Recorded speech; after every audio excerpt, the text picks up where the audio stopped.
நம்ம அம்மாமார்கள்லாம் சொல்ற ஒரு விஷயம், எந்த வேலை இருந்தாலும் கடவுள மட்டும் கும்பிடாம இருக்கக்கூடாதும்மா. சாமி கும்பல்ல காம்ப்ரமைஸே பண்ணக்கூடாது. டெய்லி தீபம் வச்சுரு. அப்பதான் குடும்பம் நல்லாயிருக்கும். இதெல்லாம் சொல்லுவோம்.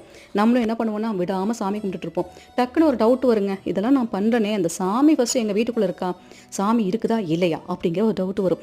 பரவாயில்லைங்க, இல்லாட்டி பரவாயில்ல. ஆனா இல்லாத சாமிய கூட வர வச்சலாம் நம்ம இந்த டெக்னிக்ல. என்னன்னா, விளக்கு வைக்கிறோம் பார்த்தீங்களா? இந்த விளக்கு வைக்கிறதுக்கு கீழ ஒரு பிளேட் வைக்கிறோம். எதுக்குன்னா, எண்ணெய் லீக் ஆகக்கூடாது அப்படிங்கிறதுக்காக வேண்டி. இது பரவாயில்ல. இந்த எண்ணெய் லீக் ஆகக்கூட வைக்கிற பிளேட்ல சும்மா அந்த பிளேட்டை வைக்காம கொஞ்சமா ஒரு பன்னீர் ஒரு 10 ml இருந்தா போதும். கூடவே ஒரு பிஞ்ச் அளவுக்கு செவ்வாது. இது 2யும் மிக்ஸ் பண்ணி அந்த பிளேட்ல வச்சு அது மேல தீபம் வச்சு பாருங்க.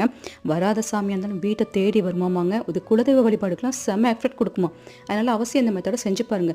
எப்பவுமே கடவுளை மணக்க மணக்க கும்பிடும்போது மனசே வராதான் அவர் வீட்டை விட்டு வெளியே போக. நம்ம கூட தங்கி பாராமங்க.